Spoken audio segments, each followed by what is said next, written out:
Outer space, the infinite, endless void. For as long as humanity has been around, our achievements outside of our own planet are incredibly small, especially now given that it has been over 50 years since a human has landed on the moon, the closest lunar body to Earth. There's so much about space we don't know about, if there's another planet like Earth that can contain life, or better yet, if there's even life outside of this planet. This series dives into another question. What if the planets that have been a part of our solar system for billions of years were alive? In a series by the YouTube channel named Mr. Friend, that very subject is explored.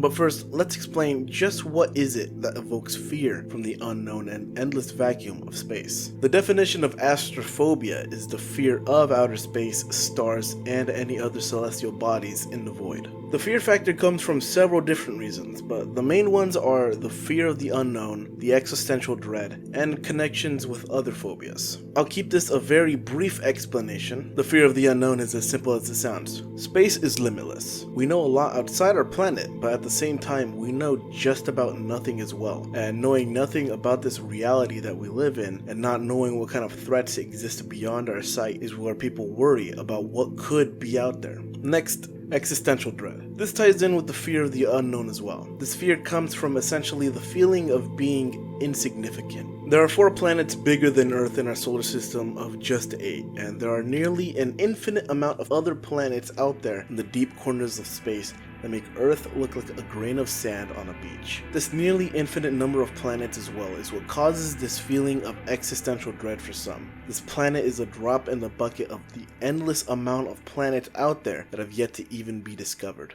And lastly, connections with other phobias. This is pretty straightforward. Most phobias tend to overlap, and astrophobia is no exception. Nyctophobia, megalophobia, alienophobia, and the list goes on because there's just so much out there in space that has people in fear. So covering all those bases, we can finally get into the main topic of today, and that's the astrophobia of the moon woke up. The first video begins with a trip to the moon with 2 astronauts and a clear view of it. It doesn't take long, however, for the moon to do something it's not supposed to do.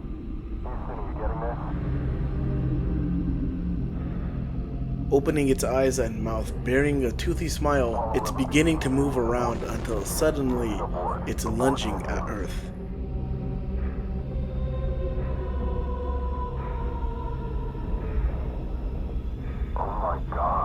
The shuttle the astronauts are in is breaking down due to the change of gravity from the moon until it's no good.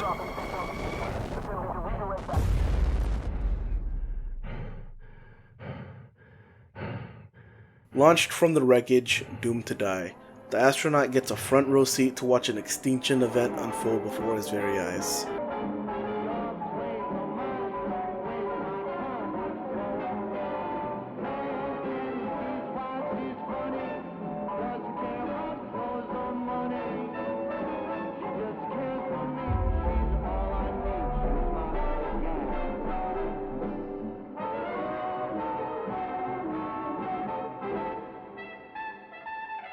And just when everything looks like it's at its worst, Uranus, Saturn, and Jupiter are all smiling and are on their way to Earth, just like the moon, ending the first episode of the series.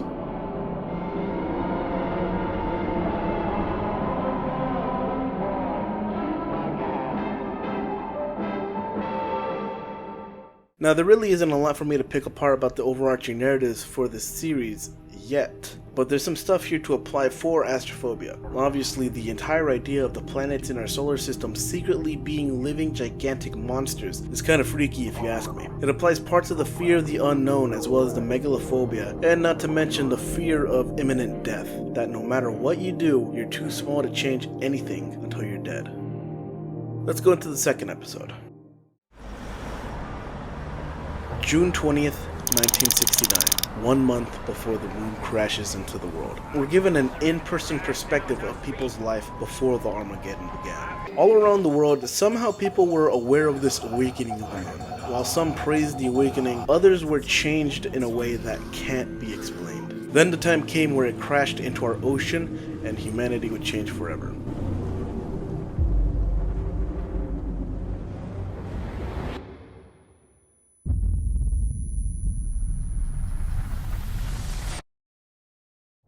5 years have passed, effectively making it 1974. The world lost 90% of its population. The oceans evaporated away, humanity is on the brink of extinction, and the moon has made its permanent mark on the planet. But it can always be worse, because now the next 3 planets have made it to Earth.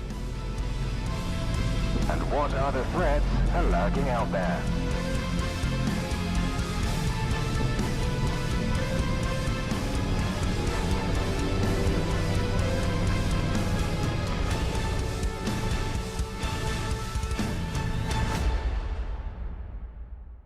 The video ends with rescuers in the rubble of the home where the Moonchild was drawing. All the drawings are of the planets, but one drawing sticks out.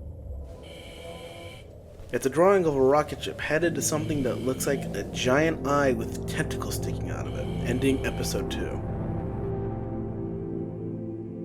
So what's there to say about this episode? Not too much. People were seen a month beforehand being aware of this planet's awakening, and some even praised it, but others physically changed somehow before the crash even began. The next 2 episodes are the ones that will have the most added to them, so there's no point in stopping now, is there?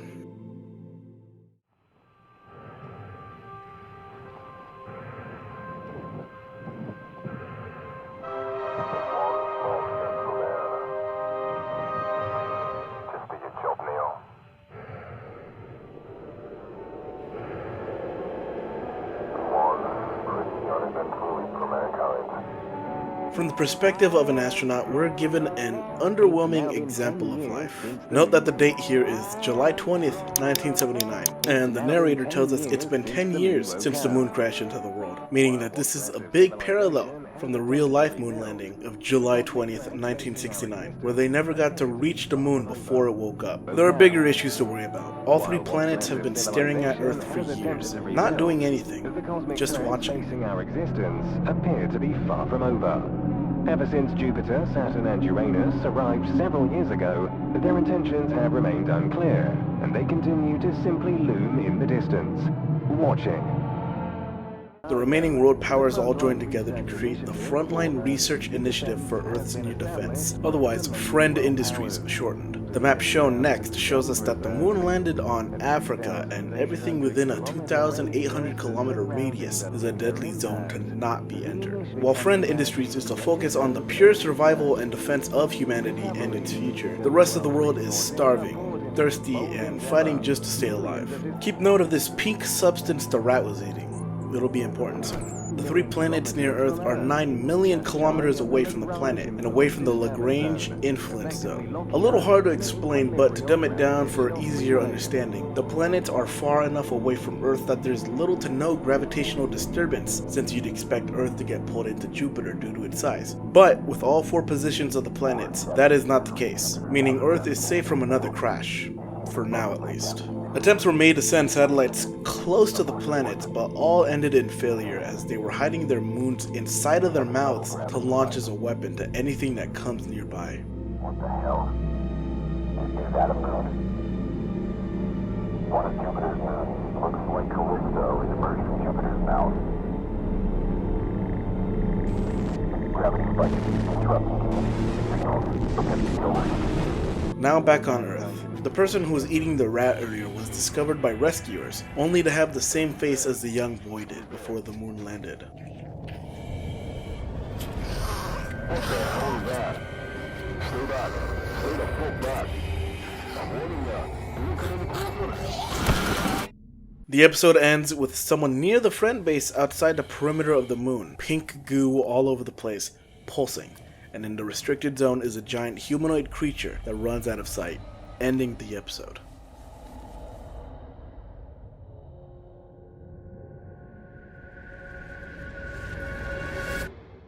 It's fairly obvious now that the pink goo that's pulsing is the result from the crashing of the moon, but as for what it is or what it does is uncertain, besides the fact that people who ingest the stuff turn into something not human. Despite the combined efforts of humanity, there's nothing they can do to fight back against these living planets that are holding Earth hostage, using their own moons to strike down any kind of attempts to get close to them. Humanity has its back against the wall. Episode 4 begins with a commercial from Friend Industries, ultimately giving the series as a whole a tonal shift from pure cosmic horror to odd dystopian comedy. Need a friend? Quoi? J'ai besoin de nourriture et d'eau, espèce d'imbécile. Moving on, it's with this that we update the timeline another 5 years forward, putting us in 1984. While most of it is seen as basic propaganda and humorous, the scene of the research and development test is actually one that will come back soon. Just keep an open mind of all the tubes full to the brim with the pink goo. Now we cut to the perspective of a group of 4 from the Umbra Corps. None of them get along and one man is pretty annoying to the rest, but he's calling the pink goo we've seen moon juice, and that's what's been creating those infected humans with distorted faces. The group of 4 are effectively wiped out nearly instantly by infected and one of the giant moon monsters until something catches its attention.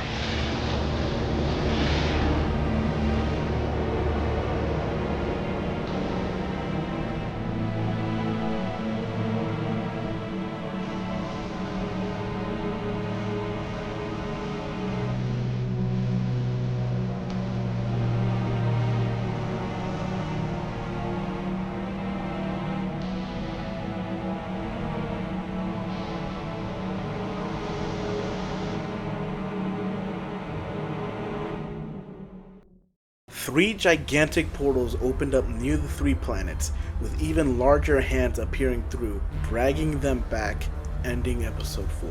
Personally speaking, the last 30 seconds are effectively what make this one of the best episodes in the series, despite a slow and rather uninteresting first half. I'm certain I'm an odd one out for not being a big fan of the dystopian comedy, but the ending of it I really enjoy mainly because it aligns itself with something the series has had going on since the beginning. We humans are too small and insignificant to change what's going on around us, and whatever happens will just happen. When the moon crashed in episode 1, humanity couldn't do anything. When the planets arrived on Earth, despite preparing for years, humanity was unsuccessful in any attempts to get close, and the only thing that could stop them was an outside unknown force, not humanity.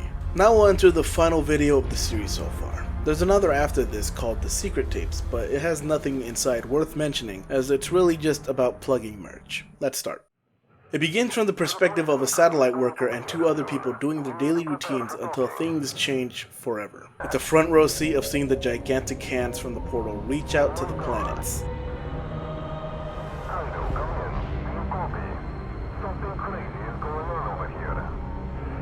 The movement of these planets causes a massive distortion in the gravity, ultimately spelling disaster for all the members outside.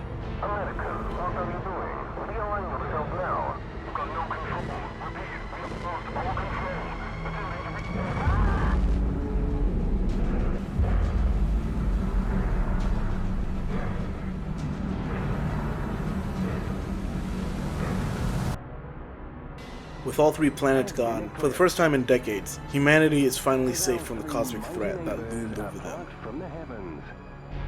It appears as if, for now, we are safe. Now we jump forward in time, 150 years forward to be exact. This would put us in the year 2134. Civilization has advanced farther than ever before. The Umbra Zone has been sealed off from the rest of civilization, and humanity has conquered stars, even mimicking the portal that was used by the unknown giants who saved them all a century ago.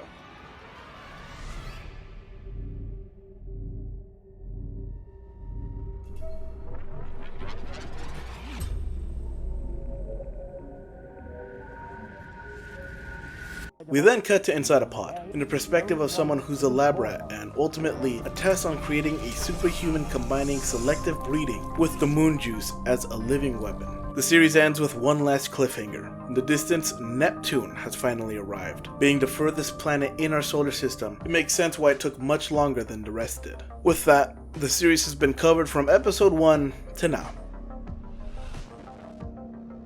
This series shows 0 signs of stopping anytime soon. There's a lot that has been set up, questions unanswered, and most importantly, more planets to use. So let's go over a few more things before this ultimately ends. Firstly, the most important question regarding the series is this: why are the planets alive and attacking Earth? While I may have said the Secret Tapes promotional video was unimportant, one thing it did disclose was that years before the moon came crashing down, there was always proof it was alive. So why did the moon crash into the Earth? Why did Saturn, Uranus, and Jupiter all come to Earth and observe it for years? And what were those giant alien hands that saved Earth?